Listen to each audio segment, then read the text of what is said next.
Assalamualaikum warahmatullahi wabarakatuh, teman-teman. Selamat malam semuanya. Apa kabar teman-teman sekalian? Hari ini saya akan memberikan tutorial video untuk penggunaan QM for Windows yang waktu itu pernah kita bahas berdasarkan modul yang digunakan untuk mata kuliah riset operasi di sini. Sebelumnya saya mohon maaf karena pembuatan video ini cukup lama waktunya, dalam artian pembuatannya cukup lama jeda waktunya karena ada beberapa hal yang harus dikerjakan terlebih dahulu, dan insya Allah hari ini kita akan bahas untuk penggunaan QM for Windows ini. Dari modul yang ada di kita di saat operasi, tidak banyak yang menggunakan QM for Windows, mungkin hanya 3 materi atau 3-4 materi yang akan dibahas dengan penggunaan QM for Windows ini. Untuk mempersingkat waktu, kita langsung saja. Yang pertama, tentu saja kita buka dulu untuk QM for Windows-nya. Filenya yang terbaru sudah saya kasih, itu yang versi 5.2. Nah, kemudian kita akan menggunakan pertama kali, kita akan mengerjakan penggunaan QM for Windows ini untuk mengerjakan latihan atau mengerjakan materi linear programming. Teman-teman bisa dibuka modulnya itu di halaman 4.43.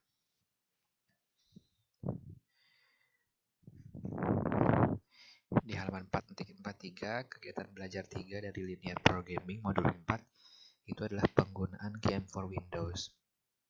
Jadi secara umum penggunaan QM for Windows ini membantu teman-teman nantinya untuk mengerjakan beberapa materi yang memang dibahas di riset operasi. Untuk materi-materi yang dibahas itu teman-teman bisa lihat di sebelah kiri sini. Di sini ada banyak materi yang bisa dikerjakan dengan menggunakan QM for Windows. Salah satu di antaranya adalah linear programming. Oke, karena kita akan mengerjakan linear programming, maka pertama kali kita klik dulu linear programmingnya. Ketika diklik nanti akan muncul tampilan seperti ini. Ini adalah tampilan awal yang harus kita input untuk membantu kita nanti dalam pengesavean. Sebagai contoh, misalkan kita akan mengerjakan di halaman 4.44 itu ada contohnya. Title-nya atau judul dari file kita berikan nama misalkan sesuai dengan modul kembang arum. Kemudian number of constraint itu adalah jumlah kendala atau batasan yang ada. Dalam soal itu hanya ada 2 kendala, jadi kita biarkan saja 2. Kemudian nomor variabel itu diisi dengan jumlah variabel yang ada. Dalam hal ini juga ada 2 variabel, yaitu variabel X1 dan X2. Kita biarkan. Kemudian ada objektif di sini, apakah maksimasi atau minimasi. Dari contoh itu kita menggunakan objektif adalah maksimasi tujuannya. Dan kemudian ada pilihan untuk baris nama di barisnya itu apakah mau menggunakan constraint atau ABCDE. Teman-teman bebas pilih. Kita akan biarkan saja apa adanya, kita constraint dulu. Nanti teman-teman bisa lihat perbedaannya di mana. Kalau sudah oke, kita klik OK, dan ini adalah tampilan dari tabel kosong atau matriks kosong yang perlu kita isi. Jadi ada maksimasi itu tabel, ada fungsi tujuannya Z-nya. Kemudian ada batasan kendala 1 dan batasan kendala 2. Di halaman 4.4 teman-teman tinggal masukkan saja nilainya, value-nya. Untuk X1 tujuannya adalah 3 ditambah 4X2, kemudian constraint 1 X1-nya 2, constraint 1 di X2-nya adalah 1, dan ada batas kanannya itu kurang dari sama dengan 6000.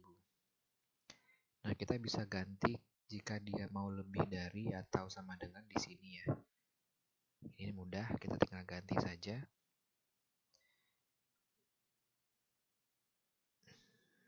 Kita akan kembalikan dia ke kurang dari. Kemudian untuk constraint 2-nya, kita berikan dia nilainya 2. Untuk yang X2 nilainya adalah 3, batas kanannya adalah 9000. Oke, seperti ini. Nah, kemudian kalau teman-teman lihat di tabel solution, ini sebetulnya ada pilihan gambar, apakah kita mau melihat gambar grafiknya atau kita mau melihat iterasinya. Ini bisa. Contoh kalau di modul ini kita mau lihat grafiknya terlebih dahulu. Nah, ini adalah grafiknya ya. Jadi bisa kelihatan dari sini X1 yang memaksimumkan laba adalah 2250, X2-nya adalah 1500 dan laba maksimumnya adalah 12.750 seperti itu. Dan ini hasilnya akan sama seperti yang kita kerjakan pada materi atau pertemuan sebelumnya. Nah, seperti itu untuk yang linear programming. Jadi ini sangat mempermudah teman-teman ketika nanti memang ada permasalahan linear programming pada khususnya. Oke, itu untuk yang masalah pertama. Kemudian masalah yang kedua itu masih di linear programming juga. Teman-teman bisa buka di halaman 5.33. Ini masih dengan contoh yang sama, linear programming juga, tetapi di sini dia tidak menggunakan grafik, dia ingin menggunakan matriks atau iterasi. Jadi kita tinggal pilih saja di tabel solution ini iterasi. Nah, nanti dia akan keluar iterasinya. Iterasi itu perhitungan manual ya, dengan menggunakan yang matriks solusi optimal, kita bisa bilang seperti itu. Dan nanti ini hasilnya pun akan sama. Di nilai X1 di iterasi terakhir, X1-nya adalah 2250, X2-nya adalah 1500 dan nilai Z-nya adalah 12.750 seperti itu. Nah, jika memang nanti teman-teman dihadapkan pada persoalan yang ada penyimpangan dalam bentuk standar, misalkan harus menggunakan metode Big M atau misalkan harus menggunakan cara-cara lain selain metode yang standar, misalkan dengan menggunakan simplex, itu biasanya nanti akan dilihat lebih mudah melihat ke tabel iterasi seperti ini, karena akan sulit pengerjaannya kalau ada penyimpangan dengan menggunakan metode yang grafik. Jadi biasanya akan menggunakan iterasi seperti ini, hasilnya pun akan sama. Nah, itu yang untuk materi linear programming ya. Di modul ini hanya 2 materi itu yang dibahas. Kemudian kita beralih lagi ke metode transportasi. Teman-teman bisa buka di halaman 6.45 modul 6 ya. Di situ ada penyelesaian masalah transportasi dengan menggunakan bantuan QM for Windows. Oke. Kita bisa langsung pilih di sebelah kiri sini di modulnya. Kita mau pilih metode transportasi, di sini ada, kita klik transportasi. Nah, dia ada pilihan data has been modified, data sudah dirubah. Apakah kita mau save data yang sebelumnya? Kita bisa pilih yes atau no. Dalam hal ini saya mau pilih no saja. Nah, dia akan langsung dihadapkan pada persoalan baru transportasi. Misalkan saya mau masukkan di sini modul 6 saja deh namanya. Modul 6. Kemudian ada pilihan berapa number of source atau sumbernya. Dalam hal ini, kalau dari contoh di halaman 647 itu sumbernya itu ada 3. Kita berikan tambahan 1, destination-nya, tujuannya juga ada 3, ya. Kemudian ada objektifnya, apakah maksimasi atau minimasi. Biasanya kalau yang transportasi ini kita ingin meminimasi cost, karena nanti dia akan kita masukkan cost. Kita minimasi cost, kemudian kita oke. Kita pilih minimasi, oke. Dan ini adalah tampilan dari tabel kosong atau tabel awal yang perlu kita isi. Kita samakan bentuk tabelnya seperti yang halaman 647. Kita bisa ganti juga di sini nama-nama source-nya. Misalkan kita ganti dengan Yogya ya. Saya berikan clue saja Y, Yogya. Seperti yang di modul Semarang ada S. Kemudian Bandung kita ganti dengan B. Tujuannya ada ke Magelang, kita berikan M. Kemudian ada tujuannya hanya 1 nih. Tujuannya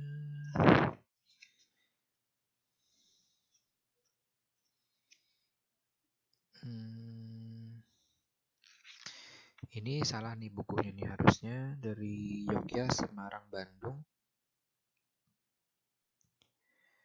Tujuannya ke Magelang, ke P, ke K. Alokasi, ini kebalik ya.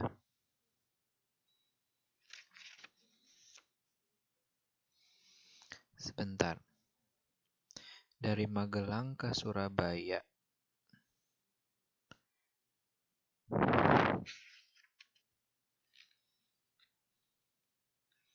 Oke, harusnya kita ganti di sini. Kita sesuaikan nama modul yang di atas. Ini M, kemudian ini P. Ini adalah K.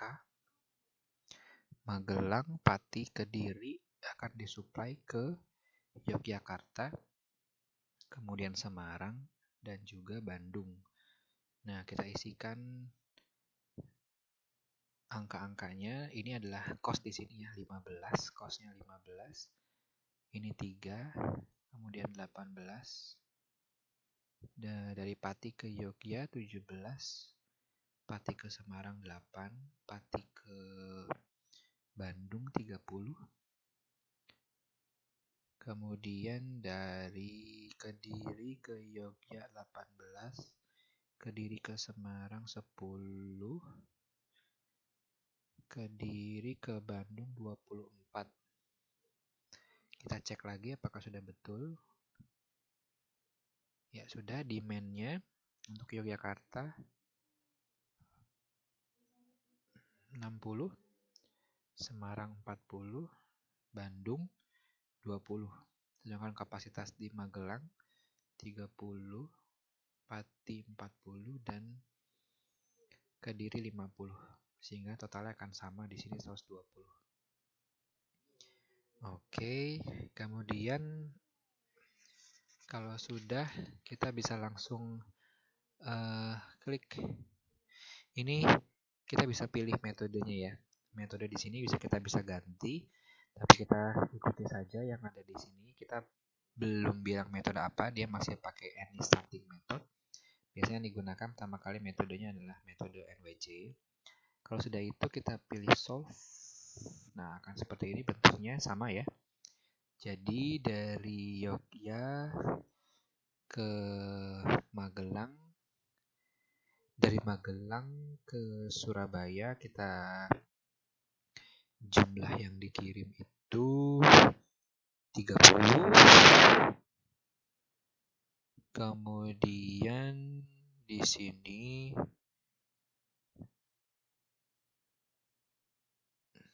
Semarang, ini sebetulnya ada yang terbalik nih kelihatan ini. Cuman nanti teman-teman perlu lihat lagi untuk soalnya ya. Perlu lihat lagi soalnya. Dan total alokasi biayanya sama 1.700. Seperti itu, alokasinya sama. Cuman ini nama-nama dari ke-nya itu saya terbalik-balik karena saya tidak melihat. Karena saya nggak melihat soal awalnya. Ya. seperti itu, nanti teman-teman bisa cek lagi sendiri. Lihat ke contoh soalnya yang aslinya. Oke, nah kita beranjak ke contoh yang 2 nih. Saya akan ikuti langsung deh, ini kayak lebih gampang. Masuk ID data saja biar cepat. Ini saya ganti jadi ABC ya. A, B, C, halaman 649. Kemudian W, X, Y. Ini 10 dari A ke W, dari A ke X 17. Dari A ke X 17, dari A ke Y 12. Supply A 60, B ke W 15, B ke X 11, B ke Y 17, supply-nya adalah 50, C ke W 8, C ke X 20, C ke Y 16, supply-nya 40, dan demand-nya 30, 40, 50. Nah, dalam hal ini kondisinya dia supply-nya itu lebih besar daripada demand. Supply-nya adalah 150, demand-nya ini 120 ya. Jadi ada perbedaan. Nah, dalam hal ini biasanya kalau kita mengerjakan manual dia akan menggunakan dummy. Dan ini pun dia akan menggunakan dummy. Kita lihat hasilnya seperti apa, solve-nya seperti ini. Jadi total Z-nya adalah 1250. Dari A ke Y 50 ya. Dari B ke X 40 dan dari C ke W 30. Totalnya sama 1280.000. Nah, seperti itu teman-teman, silahkan dicoba untuk contoh 3. Saya rasa tidak akan banyak kesulitan untuk pengerjaannya. Ya, kemudian berikutnya saya bisa langsung masuk ke halaman materi berikutnya, itu tentang yang teori antrian. Teori antrian di halaman 7.39 teman-teman bisa lihat. Teori antrian kita bisa pilih di sini yaitu waiting lines. Nah, ini ada banyak pilihan nih. Kita mau menggunakan metode yang mana waiting lines-nya. Nah, teman-teman kalau masih ingat di sini ada beberapa pilihan, apakah menggunakan distribusi eksponensial, menggunakan distribusi yang lain ya, ada yang D, ada yang G, konstan, general, atau Erlang, itu nama-nama distribusi.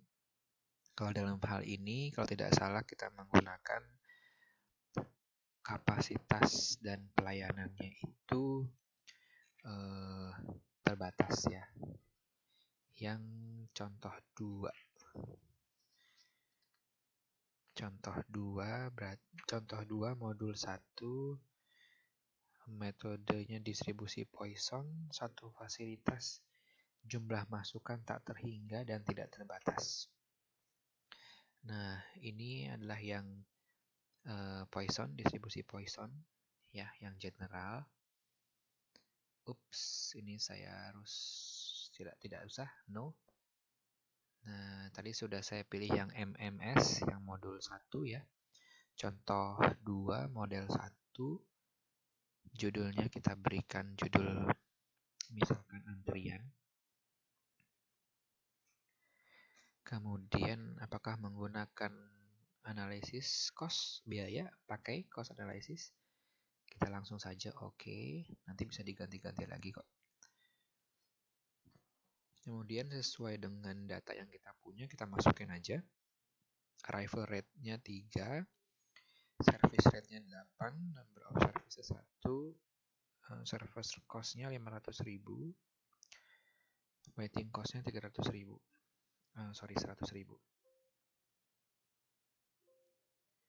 Kita ganti 100.000 ya.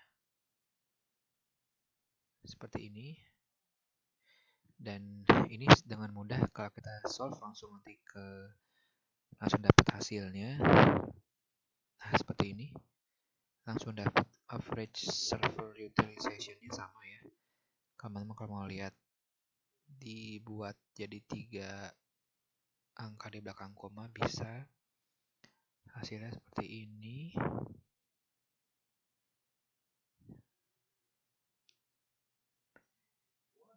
Nah, ini sama seperti yang ada di buku, di modul kita.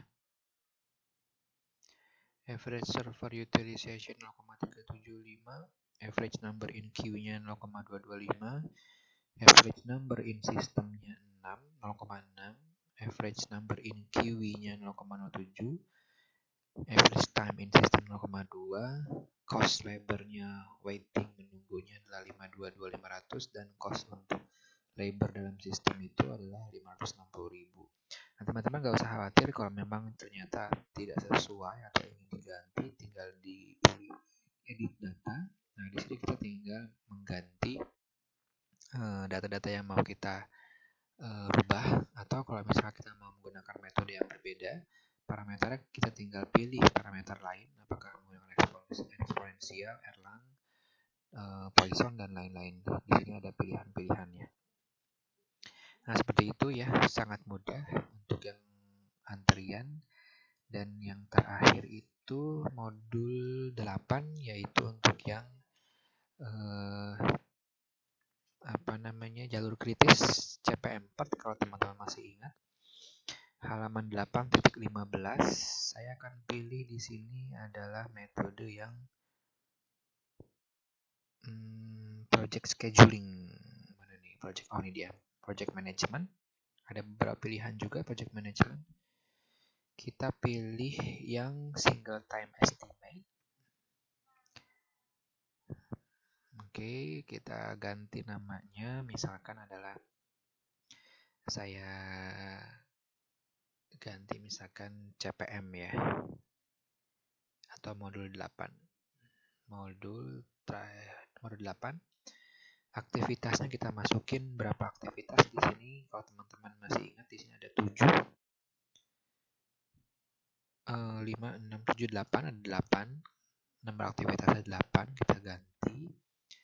Kemudian apakah menggunakan immediate predecessor list atau menggunakan endnote number. Nah, ini nanti teman-teman bisa ganti, cuman kalau yang model kita punya adalah kita menggunakan yang start or end node numbers. Kita coba lihat ya. Nah, seperti ini. Jadi ada start node-nya, ada end node-nya. Jadi dia mulai dari kegiatan nomor berapa, berakhir di kegiatan nomor berapa. Atau kalau mau diganti juga bisa. Ya, mudah sekali, tinggal diganti. Nah, tinggal dimasukin angkanya sesuai dengan yang diminta. Nanti teman-teman bisa lihat atau cross check ada di modul. Ya, 1, di sini 1, di sini 2. Activity time-nya yang A itu adalah 5. Yang B 1, 3, 3. C start node-nya 1, end node-nya 4, activity time-nya 4. D 2, 5, 6. E 3, 5, 5. F 4, 6, 7. G 5, 6, 4. Dan H 6, 7, 5. Oke, ini sudah kita masukkan semua. Dan tinggal kita solve saja hasilnya. Oke, langsung keluar di sini. Activity time-nya jumlahnya sama, 20. Jadi masing-masing ada early start, early finish untuk masing-masing aktivitas. Dan juga ada slack-nya. Yang bagian merah ini adalah yang ditandai merah ini adalah yang jalur kritisnya ya. Yang memang biasanya dicari dalam metode CP4 ini. Nah, seperti itu teman-teman untuk penggunaan QM for Windows yang ada di modul. Mudah-mudahan teman-teman bisa mencoba atau bisa menggunakan QM for Windows ini karena penggunaannya sangat mudah. Saya coba sekali langsung bisa. Teman-teman tidak perlu takut kalau salah pun nanti bisa diulang lagi.